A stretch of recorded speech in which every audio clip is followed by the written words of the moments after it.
Sama-sama kita hormati Bapak Camat, Bapak Lurah, Bapak Ketua beserta seluruh pengurus Masjid Al-Kautsar. Yang besar tak dihimbau gelar, yang kecil tak disebut nama. InsyaAllah kita semua hamba-hamba dimuliakan Allah Subhanahu wa ta'ala.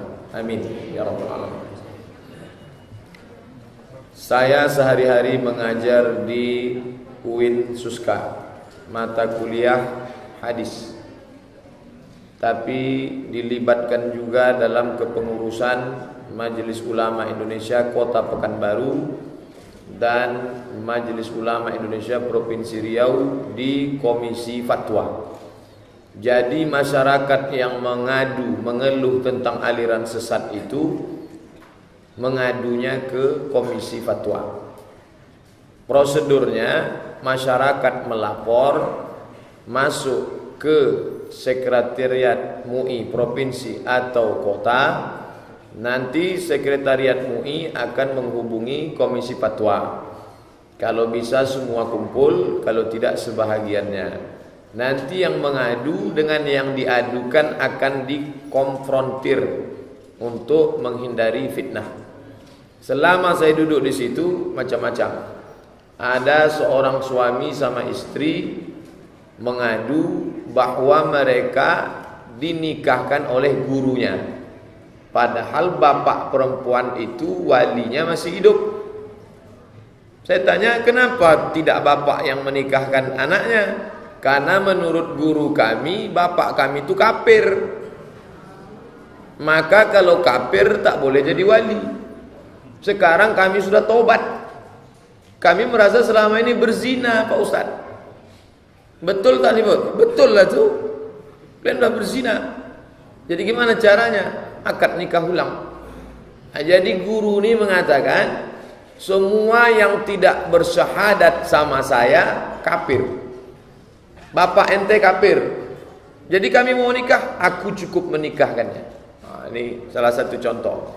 Ada pula satu lagi aliran sesat mengajarkan kalau bersyahadat, asyhadu an la ilaha illallah wa asyhadu anna Muhammadan.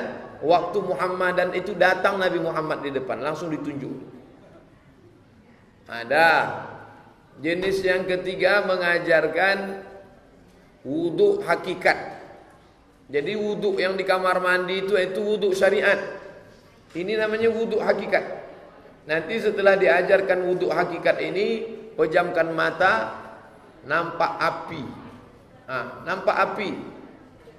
Nampak, itulah dia neraka jahanam. Rata-rata yang mengikut ini adalah orang yang tidak punya basic pendidikan agama, tapi setelah umur berlanjut 40-50 ada kerinduan di dalam, ingin mencari agama, ingin ngaji, tapi salah masuk. Akhirnya ikutlah yang aliran macam-macam tadi. Ada pula kelompok semua anak-anak, semua orang dewasa yang syahadatnya tidak pernah diulang sejak lahir, itu mesti diulang balik. Kamu umur sudah berapa? 30. Pernah bersyahadat? Tiap hari bersyahadat. Siapa yang menyaksikan? Tak ada. Islammu tidak sah. Karena orang mesti disaksikan. Itu kan mu'alaf, bukan mu'alaf saja. Maka yang sudah Islam sejak lahir, bapak ibu muslim muslimah pun mesti syahadat ulang. Jadi ini ada. Biasanya pengajiannya tidak di masjid karena takut didengar orang banyak, tapi rumah ke rumah. Ada pula modelnya lagi, banyak Pak Ustaz. Oh banyak betul. Tapi saya tidak mau dikatakan orang ustadz spesialis aliran sesat, karena itu bahaya. Karena biasanya kalau ustadz spesialis tafsir, Dr. Mustafa Umar ditunjuk orang, itu ustadz spesialis tafsir. Ada ustadz bagian ruqyah, itu ustadz spesialis ruqyah. Tapi karena terlalu panjang dia pendek aja. Itu ustadz tafsir, itu ustadz ruqyah. Nanti lama-lama itu apa? Itu ustadz sesat. Nah, jadi jangan sesudah ini nanti ada rekamannya video. Nah, jangan undang saya lagi tentang masalah sesat. Ada agak 10 masjid aja mengundang. Nah, nanti kalau ada mau bahas aliran sesat, undang Ustadz Somad. Ustadz apa tuh? Ustadz spesialis sesat. Jadi hari ini supaya kita tak berkelahi masalah sesat ini, karena nanti orang yang sesat itu pun merasa dia yang paling benar dan kita inilah yang sesat. Maka Majelis Ulama Republik Indonesia Pusat di Jakarta mengeluarkan 10 kriteria sesat. Bapak Ibu keluar dari sini renungkanlah. Kalau ada yang 10 ini dalam diri Bapak Ibu, berarti Bapak Ibu sesat. 10 kriteria sesat. Jadi supaya kita jangan sesat, kata orang sesat kata kita. Itu Pak Ustaz, tetangga saya itu sesat tuh. Kenapa? Berjenggot. Berjenggot kok sesat? Itu tetangga saya itu sesat tuh Pak Ustaz. Kenapa? Berjubah, bersorban. Nah, ini tak betul. Nah, jadi sesat itu apa kriterianya? Nah, ini yang akan kita bahas. 10. Dan saya tak pula hafal yang 10 nih. Jadi saya tengok catatan di HP. Mudah-mudahan baterai tak habis. Yang pertama, ciri aliran sesat itu adalah mengingkari salah satu dari rukun iman dan rukun Islam. Ingat rukun iman 6, rukun Islam 5. Bersyahadat dia, oke, tapi ditambahnya syahadatnya itu termasuk ingkar. Asyhadu an la ilaha illallah wa asyhadu anna Muhammadar Rasulullah wa asyhadu anna Abdul Somad waliyullah. Karena dia menambah syahadat. Ini tentang syahadat. Yang kedua, solat. Ustadz Somad, tolong nanti di kantor kami Ustadz bahas tentang solat. Yang meninggalkan solat kafir. Loh, ini solat kan sudah umum, ngapain lagi dikaji solat? Sekarang Ustadz di kantor kami sudah banyak yang tak solat. Karena ada satu guru membawa aliran, katanya kalau azan itu manggil hayya 'alas shalah, cukup pejam mata, ingat Tuhan. Udah, namanya eling. Senang betul orang kantor. Karena kalau sholat ini kan payah, buka sepatu lagi, pakai kain sarung lagi, pakai peci lagi. Ini enggak. Hayya 'alas shalah, pejam mata. Sebentar, dah ngetik lagi. Yang sedang main game, pejamkan mata, habis. Banyak penggemarnya, luar biasa. Jadi salah satu ciri yang pertama aliran sesat, mengingkari rukun iman dan rukun Islam. Syahadat, solat, puasa, tak puasa dia. Nah, ini sekarang hari Rabu nanti sudah masuk 1 Rajab. Habis Rajab Syaban, habis Syaban Ramadan. Ini di Pekanbaru kalau sudah Ramadan memang ada perda kota Pekanbaru, rumah makan tutup. Tapi ada juga di tepi-tepi itu namanya rumah makan hantu. Kaki nampak, kepala tak nampak. Nah, ini boleh jadi dia ikut aliran sesat. Ada pula nama jenis puasanya namanya puasa huwal awwalu wal akhiru. Puasa hari pertama sama hari terakhir saja. Tengah-tengah itu tak makan. Ada pula lagi aliran namanya puasanya menahan makan, menahan minum, tapi merokok tetap boleh. Ente tak puasa? Puasa, merokok kan bukan makanan. Asap boleh kata dia. Ini macam-macam aliran. Tapi cirinya kita pegang dulu. Syahadat ditambah, dikurangi, diingkari. Salat di model-model. Puasa, zakat ini di otak-atiknya zakat. Pada zaman Abu Bakar Siddiq muncul sekelompok namanya mani'uz zakah, mereka tak mau berzakat. Ketika ditanya, "Kenapa kalian tak berzakat?" "Kami hanya mau membayar zakat kepada Muhammad." Karena ayat di Quran itu menyuruh Muhammad, "Khudh min amwalihim," ambil zakat mereka. Sedangkan sekarang Muhammad sudah meninggal, maka Abu Bakar tidak berhak. Ini jadi dalil nih. Siapa yang cari-cari dalil malas berzakat, inilah dia. Bapak kenapa tak pernah bayar zakat? Zakat itu kan kepada Nabi Muhammad. Sekarang Nabi kan sudah meninggal. Tapi Basnas minta, Basnas itu tak tahu apa-apa tuh. Tak mau bayar zakat. Hati-hati. Kemudian pula masalah haji. Hajinya tidak ke Makkah. Kemana hajinya? Ke Gunung Bromo. Kemana hajinya? Ke Gunung Kidul. Kemana hajinya? Ke Kerinci. Kemana hajinya? Ke Bukit Anu. Kemana hajinya? Ke rumah Tuan Anu. Maka kalau begini kelompoknya, maka ini sesat. Lalu prosedurnya gimana? Tulis surat laporan, laporkan ke Sekretaris Umum MUI, kemudian nanti akan diserahkan ke Komisi Fatwa, komisi akan bersidang, lalu mengeluarkan fatwa, tembusannya nanti ke Polda, lalu kemudian kalau masuk bisa dia dalam penistaan agama. Bahwa sampai sekarang belum juga putus kasus Ahok, jangan kita putus asa. Karena sebagian umat Islam ini tak percaya lagi dengan negara nih. Alah, Ustadz pula mau mengatasi masalah aliran sesat di Pekanbaru, Ahok aja tak selesai-selesai. Ini harus dibicarakan. Karena kalau tidak, dia akan besar. Makanya saya senang betul hari ini di Masjid Al-Kausar kumpul semuanya. Pak Camat ada, Pak Lurah ada, tadi kata protokol ada anggota DPRD, tapi Pak Ketua tak ada menyebut yang terhormat. Saya pun ragu tak dan tidak. Tapi yang jelas acara ini luar biasa. Balehonya besar-besar di sana. Aliran sesat, waspadalah. Gambar saya pula di situ. Parkirnya diatur, mantap. Ada umbul-umbulnya, direkam pula. Maju Ustaz, dikasih tahu. Begitu sampai ditanya, Ustaz sudah makan apa belum? Masya Allah, saya sudah bilang, mau sekali lagi, begitu kan pula. Masjidnya besar, jendelanya lebar-lebar, anginnya segar, luar biasa. Dikasih pula kue, banyak. Cuma salahnya plastik tak dibuka. Inilah. Nah, oleh sebab itu dengan datangnya Pak Camat, dengan datangnya Pak Lurah, nanti mudah kita melapor. Mudah kita, karena ada support dari penguasa. Penting penguasa ini. Karena sekarang karena kekuasaan tak peduli kepada aliran sesat, payah kita. Orang-orang enak saja menantang kita. Kamu sesat? Iya, aku memang sesat. Emang masalah buat lo? Beda sama di Malaysia. Di Malaysia itu ada Jakim. Jakim itu semacam polisi agama. Kalau dia sesat, tangkap. Makanya Syiah tak berani di Malaysia.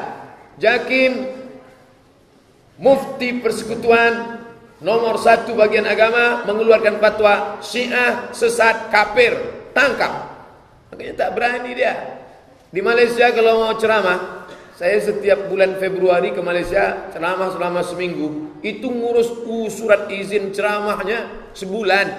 Kirim paspor, fotokopi pas foto, fotokopi paspor, pas foto, kirim ijazah S1, ijazah S2, transkrip nilai untuk ngurus surat izin boleh ceramah di Masjid Kuala Lumpur. Bukan macam tempat kita, pakai baju koko, pakai peci, jadi enak saja. Begitulah Malaysia itu menjaga rakyatnya supaya jangan otaknya itu rusak disebabkan aliran sesat. Makanya doa kita pertama kali minta selamat dalam agama. Allahumma inna nas'aluka salamatan din. Karena kalau tiang ini rusak, ganti tiang baru. Bisa dibangun cor mudah. Tapi kalau agama itu sudah merusak, agama palsu, aliran sesat, itu payah membetulkannya lagi. Oleh sebab itu maka dengan pengajian ini paling tidak anak kita, cucu kita, kalau dia sudah tak sholat, ibu bapak perlu curiga. Jangan-jangan anakku ini sudah masuk aliran eling. Kau kenapa tak sholat? Seorang bapak nanya ke anaknya, kamu kenapa tak sholat? Saya sholat di masjid ya. Oh patutlah, rupanya ayahnya tak ke masjid. Oleh sebab itu kita mengajak anak-anak kita selamatkan akidahnya. Lalu kemudian masalah yang masih satu, ciri aliran sesat mengingkari rukun Islam, rukun iman. Allah. Ini ada punya Facebook, ditulisnya di FB-nya. Apa kata dia? Tuhan tidak pernah menciptakan aku agar aku menyembah dirinya, tapi dia menciptakan aku karena dia ingin bersemayam dalam diriku. Ini alirannya nih. Tuhan tidak pernah menciptakan aku agar aku menyembah dirinya, tapi dia menciptakan aku karena dia ingin bersemayam dalam diriku. Aliran apa ini namanya? Manunggaling Kaulo Gusti. Ada Tuhan besar namanya Gusti, ada Tuhan kecil namanya Kaulo. Kaulo ini bisa menyatu dengan Tuhan besar, Tuhan kecil, manunggaling Kaulo Gusti, menyatu dengan Tuhan. Kalau sudah menyatu dengan Tuhan, batal syariat, tak perlu sholat, tak perlu puasa. Hati-hati, anak kita bisa ikut, keponakan kita bisa terikut, bahkan kita pun kalau tak kuat-kuat bisa ikut. Tuhan tidak pernah menciptakan kita untuk menyembah Dia, tapi Dialah menciptakan kita karena Dia ingin masuk ke dalam raga kita. Ini dari mana datangnya ini? Ini dari Hindu, menyusup ke dalam aliran sempalan Islam. Mereka mengatakan Tuhan besar itu namanya Brahman, lalu Tuhan kecil itu namanya Atman. Tuhan besar Brahman itu memercik, memancar, lalu lahirlah muncul Atman, nanti Brahman menyatu dengan Atman. Bagaimana cara menyatunya? Dengan cara bersemedi yoga. Nah, ini banyak yang latah ikut yoga. Yoga itu artinya mengosongkan diri. Kosongkan, kosongkan, kosongkan. Tarik nafas panjang. Usah. Tarik, mencari ketenangan. Jangan lagi ikut-ikut itu. Ini bukan dari ajaran Islam. Nah, ini masalah Allah, masalah Rasul. Kita masih satu lagi, masih pembahasan nomor 1, mengingkari salah satu dari rukun Islam, rukun iman. Rukun iman tentang Allah di otak-atik, tentang Rasul. Mengotak-atik Rasul, tak percaya kepada Rasul. Katanya ada Rasul, seorang Rasul naik ke atas tembok, menengok ada orang sedang mandi di sungai. Lalu Rasul tadi pun tertarik nengok perempuan tadi. Lalu dia cari-cari, ternyata laki si perempuan tadi tentara. Disuruhnya lah tentara tadi perang, supaya tentara itu mati perang, bisa diambilnya bininya. Rasul mengintip orang mandi. Nah, ini kan merusak. Dibuatkan pula karikaturnya untuk anak-anak, merusak anak-anak orang Islam. Kalau dulu bisa dibendung, jangan baca buku ini, jangan tonton film ini. Sekarang tak bisa lagi. Kenapa? Twitter, BBM, WhatsApp, internet, macam-macam masuk ke rumah kita, masuk ke kamar kita. Maka orang tua mesti jeli. Alhamdulillah, yang menaja aliran sesat acara ini adalah anak-anak muda yang rentan dengan aliran sesat. Tapi kita bahagia, ini berperan anak-anak muda. Yang menyambut tadi di tanah lapang, anak muda. Yang mempersilakan masuk, anak muda. Yang baca Quran, anak muda. Luar biasa. Padahal biasanya masjid itu jarang diisi anak muda. Anak-anak muda sudah diambil oleh warnet, sudah diambil karaoke. Tapi di Al-Kausar memang betul-betul inna a'toina kal kausar. Kausar artinya nikmat yang besar. Kausar artinya telaga, sungai. Kalau kita minum di situ tak akan haus untuk selamanya. Dan Kausar di sini adalah nama masjid yang semuanya kumpul. Pak lurahnya ada, pak camatnya ada, orang tuanya ada, anak-anak ada, anak muda pun ada. Ramai di sini, tapi di luar masjid lebih ramai lagi. Nah, artinya jangan bangga dulu kalau sudah nampak ramai di masjid. Semua mesti diajak untuk mengkaji ini. Kalau kita sudah ramai, maka orang sesat pun takut. Tapi kalau lebih ramai dia dari kita, kalau kita ramai, orang yang sesat itu takut sama kita. Tapi kalau lebih ramai dia daripada kita pula yang ragu. Aku sesat apa dia sesat? Saking banyaknya orang gila, maka orang waras ragu dengan kewarasannya. Itu yang terjadi sekarang. Kalau tak percaya Bapak, besok pergilah. Tak usah nunggu besok. Pulang dari sini, pergi ke rumah sakit jiwa, Subrantas kilometer 11. Begitu sampai di pintu jumpa orang gila. Apa kata orang gila itu? Bapak gila ya? Aku waras, kau gila. Masuk kita ke dalam, jumpa lagi orang gila. Apa kata dia? Bapak gila ya? Aku waras, kau gila. Sudah jumpa 3 orang, kita mulai ragu. Aku waras apa dia gila? Maka kalau di masjid ceramahnya kuat, di rumah keluarganya kuat, di dalam arisan keluarganya kuat, insya Allah. Tapi kalau kita yang lurus ini sedikit, yang sesat banyak, Maka yang lurus itu pun kalau tak kuat-kuat tiang pancangnya, dia pula ragu tentang ajaran ini. Itulah kenapa Majelis Ulama Indonesia Pusat membuatkan 10 ini. Kalau bisa dihafal, hafallah. Tapi kalau tak bisa, sabar saja. Rekaman MP3-nya ada. Ya. Entah siapa punya HP, tak tahulah. Rekaman video ada. Tak hidup tak tidak kamera itu nampaknya hidup. Mantap. Tentang malaikat. Ini jangan lagi melecehkan malaikat. Ini lagu-lagu banyak melecehkan malaikat. Oh Tuhan, kirim aku malaikatmu, aku tak ingin berada sendiri di sini. Memang malaikat itu tukang ngawani dia tidur sendirian. Mengecilkan malaikat. Malaikat pun tak tahu nih. Malaikat pun latah. Ini orang-orang begini ini merusak kemaksuman malaikat. Malaikat itu bukan makhluk Allah yang untuk disepelekan. Allah tak pernah menunjukkan bentuk malaikat asli kepada Nabi Muhammad. Kenapa? Supaya orang tahu bahwa bentuk malaikat itu tak muat di alam ini. Uli ajni'atin, makhluk yang bersayap. Masna 2, wasulasa 3, waruba 4. Kalau diletaknya sayapnya di ujung sana, tembus ke ujung sana, tak muat alam semesta. Makanya Nabi Muhammad SAW melihat bentuk Jibril yang asli ketika dia dalam keadaan Isra dan Mi'raj. Adapun di dunia ini tak bisa. Dia pernah menengok bentuk Jibril kecil waktu di Gua Hira, dipeluk oleh makhluk yang besar, dipeluknya aku. Tapi bukan bentuk asli. Nabi pernah menengok bentuk Jibril duduk di kursi antara langit dan bumi. Nabi pernah menengok bentuk Jibril, rambutnya sangat hitam, bajunya sangat putih, bentuk wajahnya macam Dihyah Al-Kalbi. Lututnya rapat dengan lutut Nabi, bertanya tentang 3 hal. Mahwal iman, mahwal Islam, mahwal ihsan. Setelah itu Nabi tanya ke Umar. Waktu itu Umar ada di situ. Umar, ya, tahu engkau siapa tadi laki-laki itu? Enggak. Sayyidina Umar tak tahu itu siapa. Kata Nabi, Jibril atakum yu'allimukum dinakum. Tadi yang datang itu malaikat Jibril. Umar bin Khattab tak tahu itu malaikat Jibril. Bisa pula Ahmad Musadek tahu. Bisa pula Lia Eden tahu. Aku baru ketemu Jibril. Jibril mana? Nah ini perlu dipahamkan anak-anak kita supaya jangan sampai dia dibodoh-bodohi oleh orang yang casingnya pakai baju ulama tapi isinya juhala.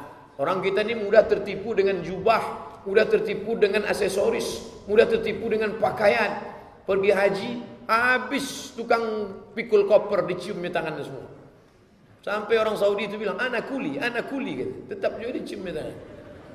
Ini tertipu dengan keadaan. Berjubah itu sunnah, pakai sorban itu sunnah, berjenggot itu sunnah. Tapi kita mesti paham dengan baik, karena kebanyakan kebaikan orang dipelintir oleh orang-orang yang tidak bertanggung jawab, mengatasnamakan baik tapi sebenarnya isinya tak baik.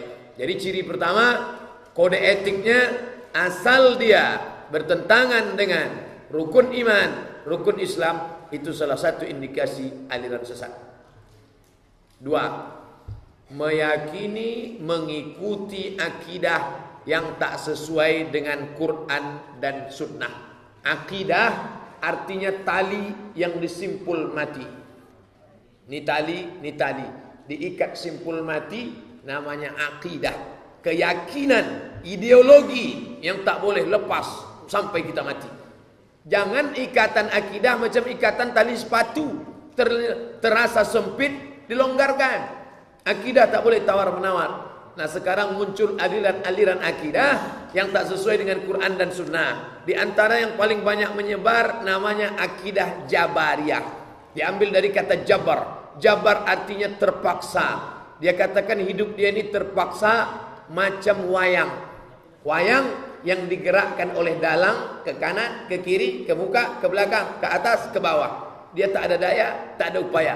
Orang yang ikut aliran ini tidak sesuai dengan Quran Sunnah, yang akhir-akhirnya bukan mencari kebenaran, tapi mencari pembenaran. Anak gadis pulang kampung, maaf cakap, sesudah berzina di Pekanbaru, tak tentu arah, duit orang tua habis, pulang kampung dalam keadaan hamil. Orang tua mengamuk, Kenapa kau bisa hamil? Ayah mesti sabar ya, ini sudah takdir Tuhan. Ayahnya berpikir, iya juga ya. Ini Jabariyah. Islam memberikan kita jalan. Wa nafsi wa ma sawaha, demi jiwa dan penciptaannya. Fa alhamaha fujuraha, ada jalan yang fujur, jalan buruk, jalan jahat, jalan zina. Wa taqwaha, jalan takwa, menjaga diri, iffah, pakai jilbab, jangan pacaran. Kita dikasih jalan. Dengan penuh kesadaran kita disuruh memilih hidup ini. Itulah takdir, takdir baik dan takdir buruk. Saya dengan penuh kesadaran sedang berada di antara dua pilihan. Pilihannya apa? Minum aqua atau minum teh manis. Kata dokter, jangan minum teh manis, nanti kena diabetes mellitus. Tapi hawa nafsu mengatakan minumlah, minumlah, minumlah. Dengan penuh kesadaran saya minum, maaf cakap, kamput, mix-max, kasbok, vodka. Minum dengan penuh kesadaran. Setelah mabuk ditangkap orang, kenapa ente minum? Tuhan mentakdirkan aku minum. Dia bukan mencari kebenaran, dia sedang mencari pembenaran. Makanya orang macam ini zaman Umar bin Khattab itu dicambuk double. Kenapa dicambuk double? Cambuk hukuman bagi orang yang minum khamar, cambuk 40 kali. Kata Umar bin Khattab, kenapa kamu minum khamar? Tuhan mentakdirkan aku minum khamar. Tambah lagi, kata Umar. Kenapa ditambah? 40 kali karena minum khamar, tambahannya bonus karena bicara takdir tanpa ilmu. Ada takdir yang tak terelakkan. Mana dia? Menjadi orang Indonesia itu takdir yang tak bisa kita pilih. Apakah dulu waktu di rahim ibu datang malaikat bawa kertas multiple choice? Mau jadi apakah kamu? A. Minangkabau, B. Jerman, E. Prancis. Ada? Tak ada. Ini takdir. Terimalah. Menjadi orang Indonesia itu takdir. Maka kita tak boleh ejek orang, hei Cina. Tak boleh. Dia tak pernah minta jadi Cina. Tapi menjadi mukmin dan muslim dicari. Masuk dia ke dalam perut orang kafir, Tapanuli Utara. Kafir maknya. Tapi ketika dia mencari kebenaran, dapat hidayah, masuk Islam, jadi Ustadz Nababan. Masuk dia ke perut orang Cina, tidak Islam, kuliah di IPB, mencari kebenaran, berdebat 9 jam, dapat hidayah, masuk Islam, jadi Ustadz Felix Xiao. Masuk ke dalam perut orang Sulawesi Utara, tidak Islam, menjadi doktor bidang teologi, tidak Islam, menjadi rektor sekolah pendeta, tidak Islam, tapi dia bingung mencari kebenaran, dicarinya, dapat hidayah, masuk Islam, jadi Ustaz Yahya Waloni. Ini lahir jadi orang Papua. Nah, ini yang paling tak enak. Lahir jadi orang Papua, hitam, rambut keriting, tak pakai celana, kikoteka. Tapi dia mencari kebenaran. Akhirnya dia pun masuk Islam. Dialah Ustaz Garamatan yang banyak mengislamkan orang, dan dia unik mengislamkan orang Papua dengan bermodal sampo dan sabun saja. Banyak orang Papua itu masuk Islam, dikasihnya sampo, kasih sabun, cium wangi, masuk Islam mereka. Bayangkan itu. Nah, ini sekarang banyak orang, kenapa kau tak sholat? Tuhan mentakdirkan aku tak sholat. Kalau hidup dari zaman Umar bin Khattab sudah dipancung kepalanya karena bicara tanpa ilmu.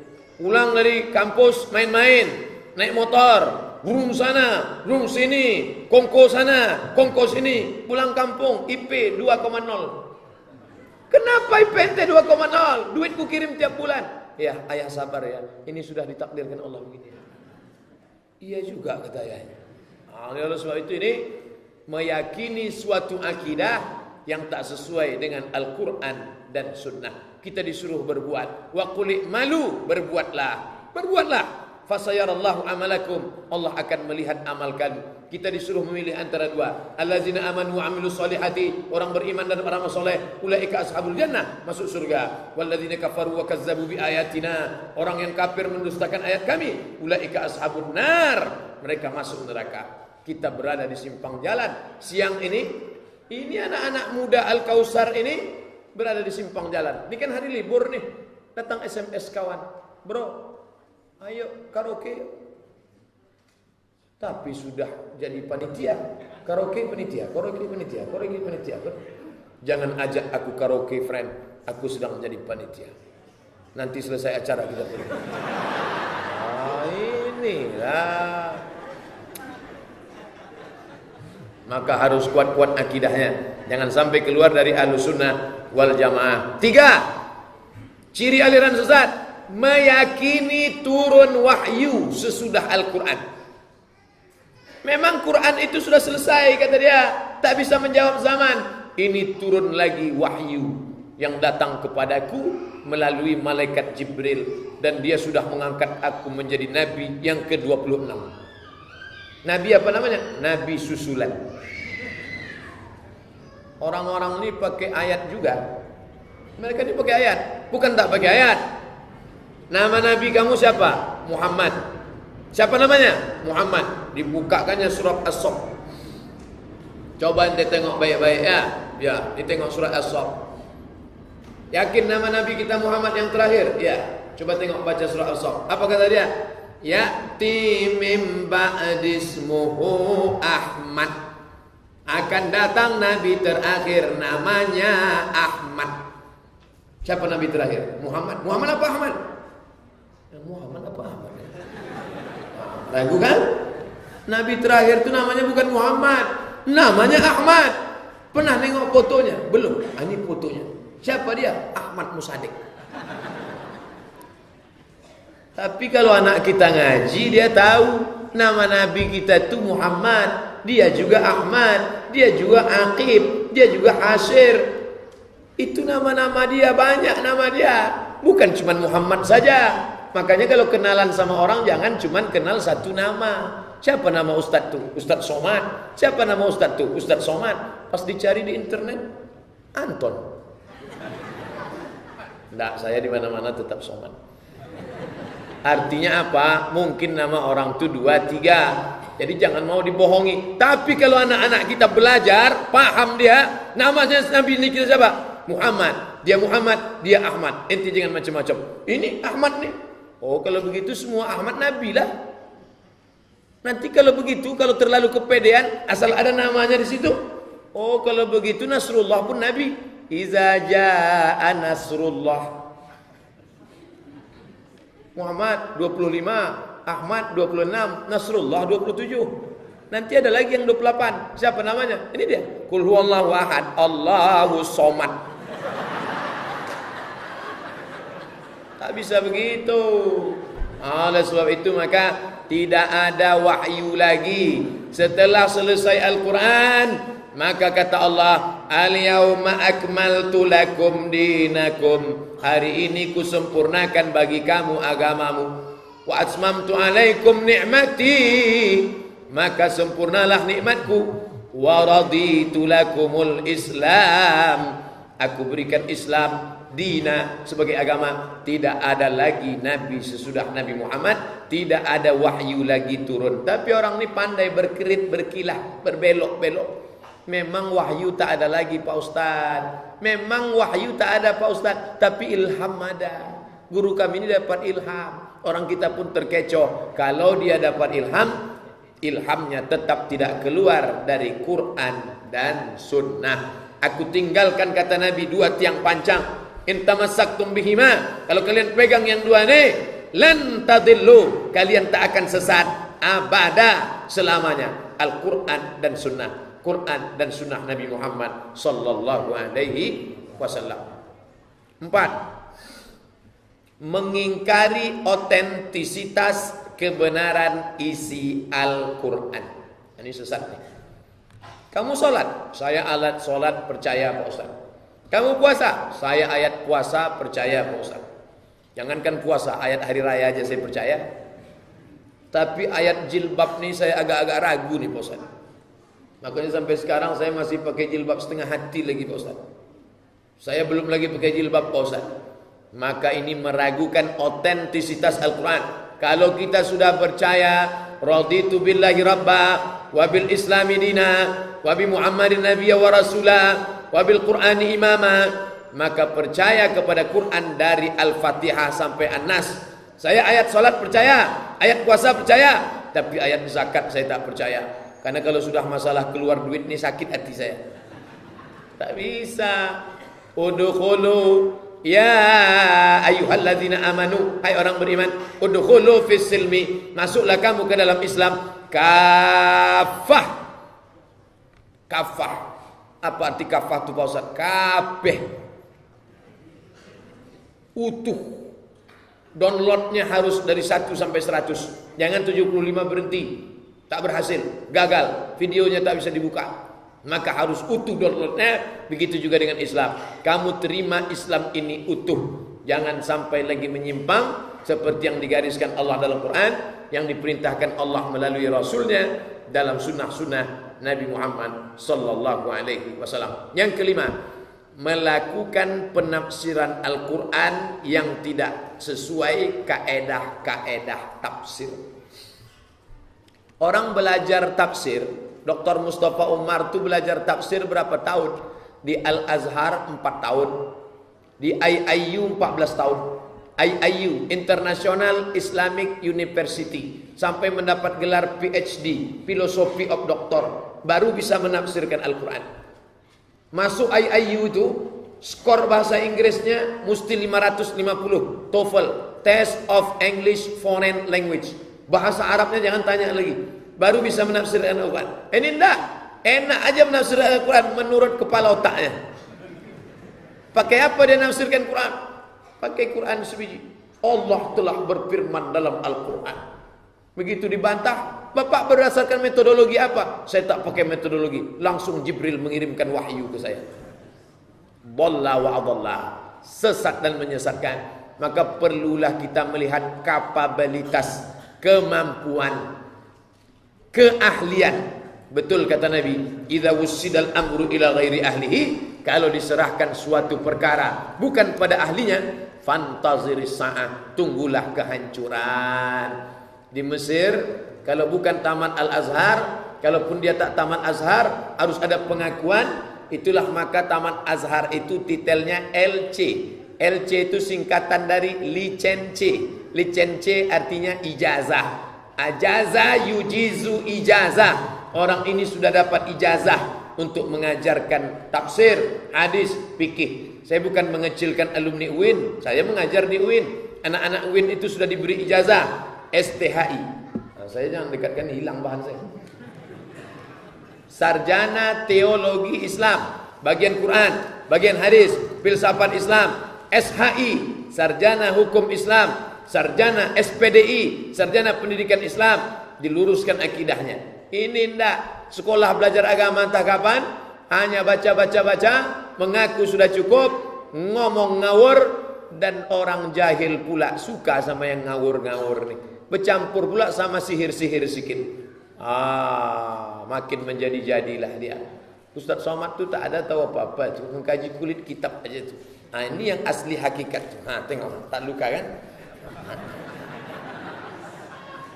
Bercampur dengan jin, dengan setan, dengan hantu.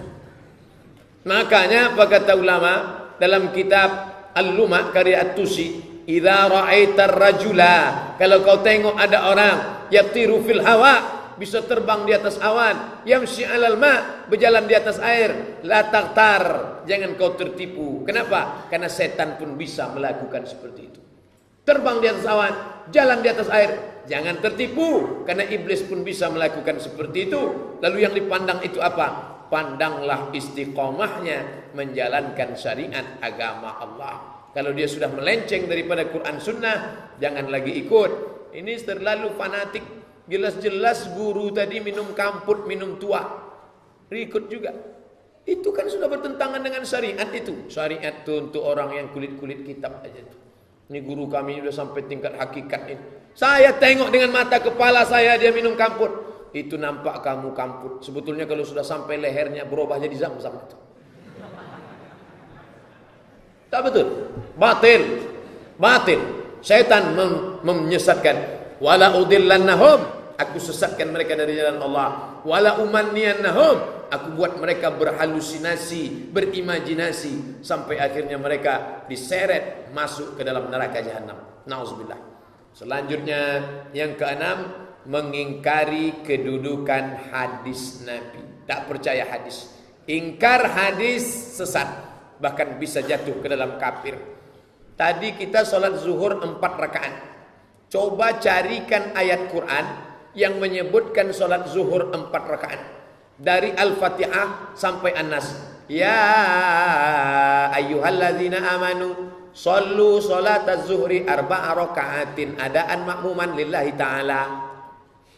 Ada tuh ayatnya Pak Ustaz? Tak ada, saya aja ngarang-ngarang. Tidak ada. Yang ada dalam Quran itu wa aqimus shalah, dirikan salat. Alladzina yuqimunas shalah, mereka mendirikan salat. Tidak ada dalam Quran salat zuhur 4 rakaat setelah tergelincir matahari. Lalu penjelasannya itu di mana? Dalam hadis Nabi. Wa atuz zakah, bayarlah zakat. Mana ada dalam Quran kalau kambingmu 40 ekor, zakat kambing 1. Kalau ontamu 5 ekor, zakatnya 1 kambing. Kalau gandummu 520 kilo, zakatnya 5%. Kalau pakai irigasi, kalau pakai tada hujan, zakatnya 10%. Itu tidak ada. Penjelasannya itu di mana? Dalam hadis Nabi. Maka nanti kalau ada kelompok ingkar hadis, sesungguhnya mereka ingin merobohkan bangunan Al-Quran. Teorinya teori biliar. Yang ditembak bola putih, yang mau dimasukkan bola merah. Ditembaknya putih, sebenarnya yang mau dimasukkan merah. Kata dia, saya percaya Quran, tapi saya tak percaya hadis. Sebenarnya dengan dia ingkar hadis, automatically dia sudah ingkar kepada Quran. Karena Quran mengatakan bahwa ati'ullah, taat kepada Allah, wa ati'ur rasul, taat kepada Rasul. Taat kepada Allah, ikut Quran. Taat kepada Rasul, ikut penjelasan Rasul tentang Al-Quran dalam hadis-hadis Nabi. Maka teruslah ikut kajian hadis dalam 6 kitab: Sahih Bukhari, Sahih Muslim, Sunan Abi Dawud, Sunan Nasai, Sunan Tirmizi, Sunan Ibni Majah. Kalau ada menyebut kitab 9, yang banyak di program HP Bapak Ibu, itu kitab 9, tambah 3 lagi: Muwatta Malik, Musnad Ahmad bin Hanbal, Sunan Ad-Darimi. Cuma 9 kitab, banyak kitab lain. Ada yang sahih, ada yang hasan, ada yang dhaif, ada yang maudhu. Nah, ini saya baru dapat WhatsApp tadi nih. Hari Rabu kita 1 Rajab. Siapa yang menyampaikan berita ini ke temannya, maka Allah akan mengampunkan segala dosanya. Siapa yang tidak mengirimkan ke temannya, maka akan turun 10 musibah. Itu bukan hadis Nabi. Menyampaikan ke kawan bahwa hari Rabu 1 Rajab itu baik, tapi meyakini itu hadis Nabi, itu tak baik. Jangan beli buku kalau di dalamnya tidak ada dalam kurung HR, hadis riwayat. Gara-gara banyaknya hadis palsu ini, orang tak mau ribet, akhirnya dia tolak hadis semua. Ini tak betul. Ingkar hadis, ingkar sunnah, sesat, bahkan bisa kafir. Karena dia sebenarnya ingin meruntuhkan ajaran Islam. Karena pondasi kedua setelah Quran adalah sunnah. Ingkar sunnah, ingkar hadis adalah kafir. Maka tengok kalau ada pembicaraan dia, saya tak percaya hadis, saya tak pakai hadis, itu perlu ditangkap orangnya, tentu dengan prosedur. Saya tak ingin setelah ini nanti Bapak Ibu menangkap semua orang menduga sesat, lalu saya dipanggil Pak Kapolda gara-gara ceramah Ustadz orang menuduh-nuduh. Nah, karena kita jelaskan yang saya sampaikan ini bukan ngawur, tapi hasil dari Majelis Ulama Indonesia. 7. Melecehkan, merendahkan Nabi dan Rasul. Pak Ustadz, ya, menurut saya Pak Ustadz, iya, kenapa menurut kamu? Ustadz janji jangan marah ya. Ya, menurut saya Pak Ustadz, ya kenapa menurut kamu? Janji jangan marah ya. Iyalah. Apa namanya? Menurut saya Nabi itu tukang kawin Pak Ustadz. Oh, naik setan kita. Kenapa kamu bilang Nabi tukang kawin? Itu istrinya sampai belas-belasan Pak Ustadz. Kamu membandingkan Nabi itu dengan siapa? Dengan PNS. Iyalah, PNS istrinya 1. Coba bandingkan dengan raja-raja, penguasa-penguasa zaman dulu itu. Berapa? Raja King Saud itu berapa istrinya? Lebih 30. Nabi Muhammad cuman berapa? Ada yang mengatakan 9, ada yang mengatakan 12. Kalau terhitung cara menghitungnya. Karena ada yang setelah menikah kemudian dilepasnya. Paling banyak tak sampai 13. Itu kata orang banyak. Belum ada apa-apanya dibandingkan Nabi Daud. Nabi Daud berapa istrinya? 100. Kalian ngejek Nabi Muhammad? Iya, buka kitab kalian perjanjian lama. Sulaiman, kalian nyebutnya Solomon. Berapa disebutnya di situ Solomon? Solomon punya istri 1000. 1000 bininya. Bayangkan kalau dia ikut caleg. Yang 1000 itu aja nyoblos menang deh. Belum lagi mertuanya sama adik ipar.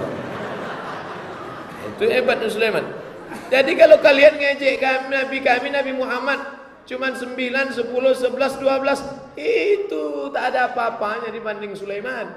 Sulaiman 1000. Makanya diagung-agungkan mereka King Solomon. Orang-orang barat menyebut King Solomon. Bahkan katanya kekuasaannya ada penulis menyebut sampai ke Yogyakarta, dipanggil Sleman. Orang kita ini suka ngawur-ngawur, melecehkan, maka itu termasuk kategori aliran sesat. Itu Ustaz tadi menyebut Nabi Sulaiman, saya tak melecehkan, saya menceritakan data bahwa jangan katakan Nabi Muhammad itu istrinya banyak, tergantung membandingkannya dengan apa. Kalau dibandingkan dengan sultan-sultan, raja-raja, saya nyimpan bukunya di rumah. Sengaja tak saya bawa. Apa isinya? Ada salah satu raja di Pulau Sumatera, saya tak mau sebut dia dari kabupaten provinsi mana. Istrinya, raja di Pulau Sumatera, istrinya, saya waktu membaca sampai terbelalak mata saya, 3.000 orang. Kalah Nabi Sulaiman. Hebat orang Sumatera ini lagi. 3.000 orang. Saya yakin kalau 3.000 itu tak ingat dia itu lagi. 3.000. Ada bukunya di rumah. Yang serius nanti saya pinjamkan. Jadi jangan kalian ejek Nabi Muhammad SAW. Ini orang-orang ini latah. Banyak yang latah. Cukuplah orang kafir saja latah mengejek-ejek Nabi kita. Orang Pekanbaru ini pun ikut-ikutan pula mengejek-ejek orang Islam. Dia mancing-mancing. Orang Islam ini alhamdulillah masih bisa sabar. Yang terjadi di Pasir Putih, yang terjadi beberapa hari ini, alhamdulillah saudara-saudara kita dari FPI menangkap, diserahkan ke Polda. Itu kalau tidak ditangkap FPI bisa mati dia. Nanti ketika dia mati, dituduhlah orang Riau teroris. Orang Riau ini lembut, lunak. Tapi kalau dipancing-pancing begitu keluar juga kerisnya nanti. Bapak Ibu yang dimuliakan Allah Subhanahu wa taala, maka jangan melecehkan Nabi, baik cara solatnya, cara kehidupannya, istrinya, anaknya dan lain sebagainya. 8. Ciri aliran sesat yang ke-8 adalah mengingkari Nabi Muhammad sebagai nabi terakhir. Ternyata Ustaz Somad, setelah Nabi Muhammad itu ada lagi 3 nabi.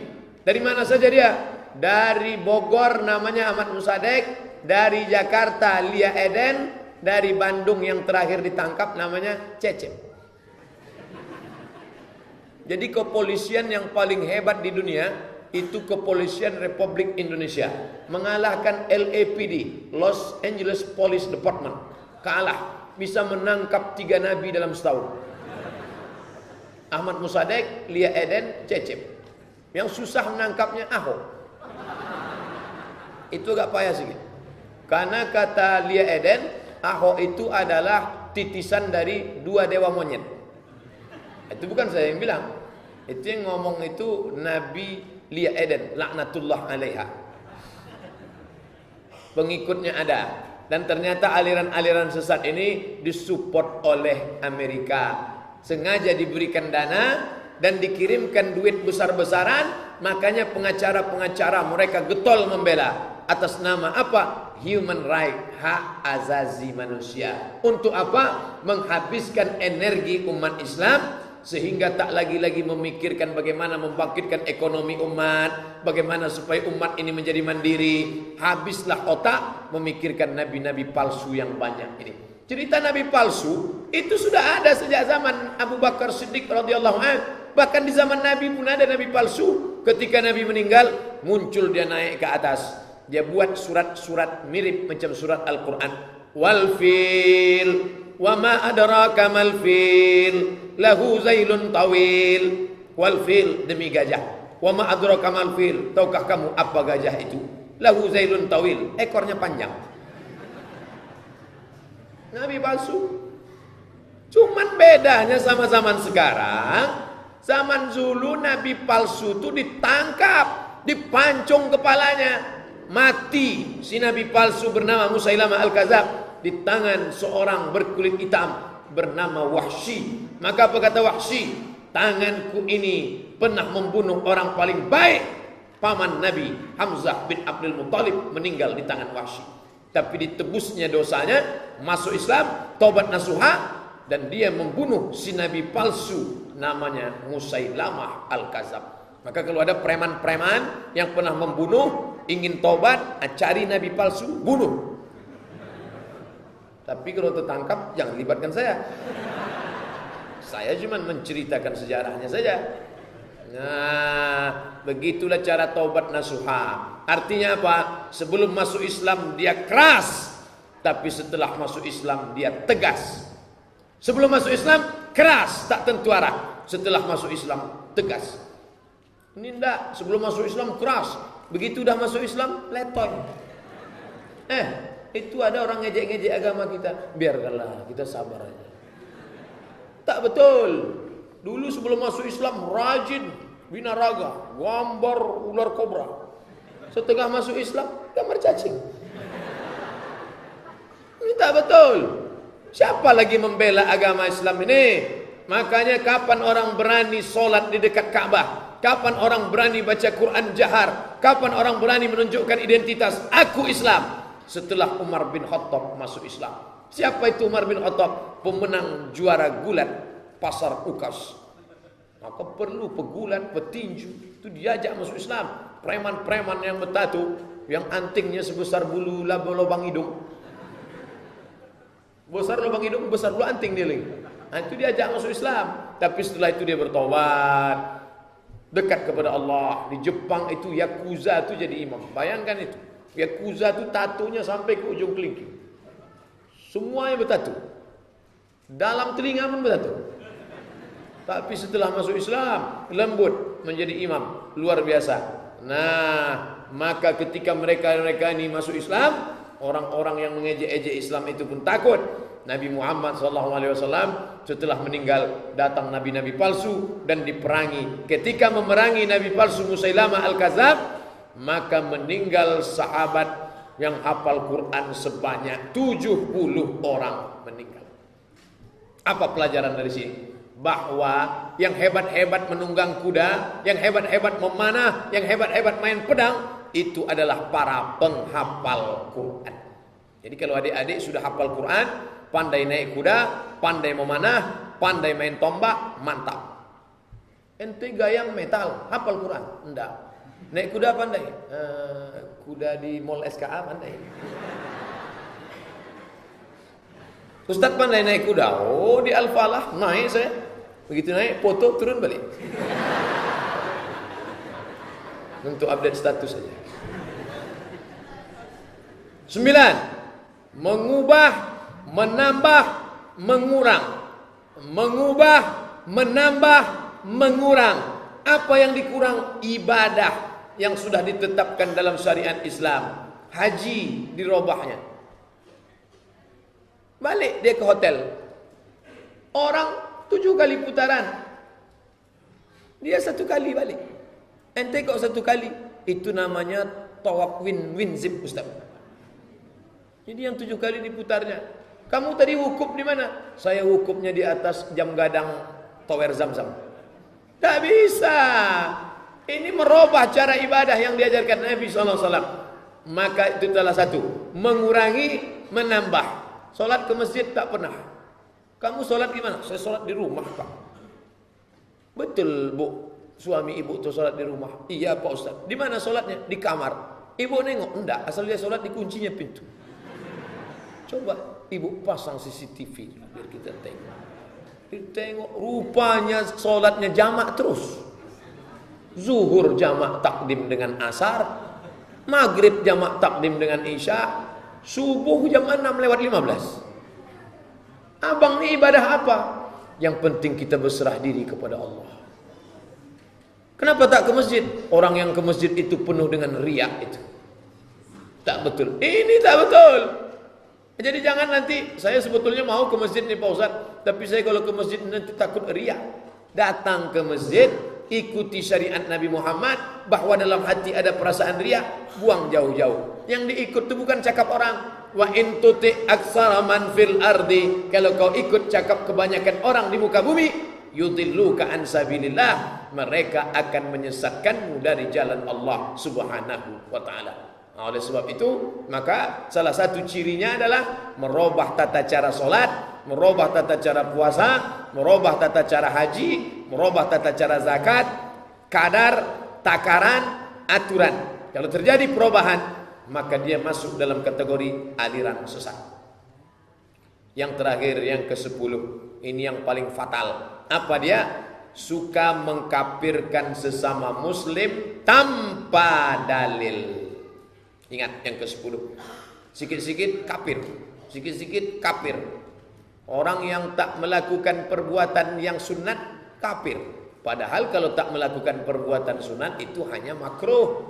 Kecuali dia melanggar akidah syar'i yang sudah mujma' alaih, disepakati, barulah dia kafir. Tapi dia sikit-sikit kafir. Ke-10 kata majelis ulama, mengkafirkan sesama muslim tanpa dalil syar'i. Jadi kalau terdengar nanti ada orang sikit-sikit kafir, saya Pak Ustadz ke rumah dia tadi, terus mau bertamu Idul Fitri, saya jumpa dia, saya salami, habis itu saya pulang. Tak lama saya pulang, lupa rupanya HP tinggal di kursi ruang tamunya. Saya masuk ke rumahnya, lama dia buka, Assalamualaikum, Assalamualaikum. Tapi karena saya lama mengetuk, ada buka. Saya tengoklah dia rupanya sedang mengepel Pak Ustaz. Apa yang dipelnya? Tempat yang saya pijak, kursi saya itu pun basah di lapnya. Rupanya saya ini sudah dianggapnya kafir Pak Ustaz. Mengkafirkan orang hanya karena berbeda guru. Mengkafirkan orang hanya karena berbeda masjid. Mengkafirkan orang hanya karena berbeda cara pelaksanaan yang sifatnya furu', yang satu pakai kunut, yang satu tak pakai kunut, mengkafirkan. Dulu heboh berkelahi antara NU dan Muhammadiyah. NU Muhammadiyah dulu berkelahi tentang solat subuh, apakah berkunut atau tidak. Alhamdulillah, sekarang NU sudah tidak berkelahi lagi dengan Muhammadiyah. Kenapa? Karena sama-sama tak solat subuh. Kan luar biasa.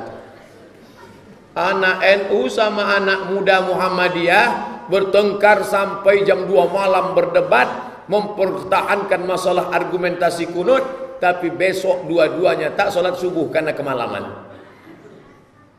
Ini masalah furu'. Yang satu pakai usolli, yang satu enggak pakai usolli. Yang satu bismillahnya jahar. Bismillahirrahmanirrahim. Alhamdulillahirabbil alamin. Yang satu bismillahnya sir. Alhamdulillahirabbil alamin. Ini masalah furu', tidak menyebabkan kita saling mengkafirkan. Tadi subuh saya salat di Ar-Ridha pakai kunut. Allahumma lina fi man hadait. Tapi kalau saya ceramah di Masjid Akramun Nas punya Muhammadiyah, enggak pakai kunut. Saya sholat di Masjid An-Nur, bismillahnya jahar. Tapi saya sholat di Masjid Jalan Paus, Muhammadiyah, bismillahnya sir. Ini masih Ahlussunnah wal Jamaah. Allahu Akbar, bismillahirrahmanirrahim, Ahlussunnah. Allahu Akbar, alhamdulillahirabbil alamin, masih Ahlussunnah. Yang tak ada dalilnya mana? Allahu Akbar, Qul huwallahu ahad. Nah itu tak ada. Masalah salaman tak salaman selesai sholat. Mau sholat salaman. Apa kabar Pak Ustaz? Tadi saya sedang. Enggak apa-apa. Selesai sholat disalami. Assalamualaikum Pak Ustaz. Enggak apa-apa. Kecuali sedang sholat itu dia salaman. Allahu Akbar. Baka Pak Ustaz. Itu baru betul. Jadi masalah-masalah ini mesti bisa kita bedakan. Mana yang sifatnya furu', mana yang sifatnya usul, mana yang sifatnya prinsip. Jadi umat Islam ini sekarang terbagi dua. Yang ekstrim kiri, liberal, sekuler. Biarkanlah dia mau nyembah pokok kayu, mau nyembah sungai Gangga. nggak usah diurus lah, biar aja. Ini liberal. Yang satu ini pula ekstrim. Mesti sama macam cara saya beribadah. Kalau tak sama macam saya, kafir. Nah, ini ekstrim kanan. Eka dan Eki. Ekstrim kanan, ekstrim kiri. Dua-dua tak betul. Maka MUI tak ingin umat ini berantuk, berkelahi gara-gara masalah ini. Dibuatkanlah 10 ini. Bapak Ibu bisa download di internet. Cari, tempel di dinding masjid 10 kriteria ciri-ciri aliran sesat. Buat di atas 10 kriteria ciri-ciri aliran sesat. Ingat, kesesatan terjadi bukan hanya karena ada niat dari pelakunya, tapi juga karena banyak kesempatan. Waspadalah. Pas 60 menit. Tadi jam 1:15, sekarang jam 2:15. Saya di mana-mana ceramah 60 menit sesuai yang tertulis di botol aqua 600 ml. Tapi Masjid Al-Kausar ini dibuatnya pula 2 botol. Ditambahnya pula lagi 1 teh manis. Ditambah pula lagi kue 5. Ini kalau begini sampai maghrib nampaknya. Jamaahnya tahan, saya pula tak tahan. Ada yang ingin ditanyakan? Kumpulkan kertas tanya jawab tadi, atau langsung pakai mikrofon. Masalah solat, masalah zakat, masalah puasa, masalah haji, masalah tasawuf, masalah zikir, kita akan bahas dalam dialog. Terima kasih. Banyak cakap saya ini menyinggung perasaan. Syukron, merci beaucoup. Oh, mau salaman. Masya Allah, anak yang soleh. Jadi anak yang soleh insya Allah. Amin ya rabbal alamin.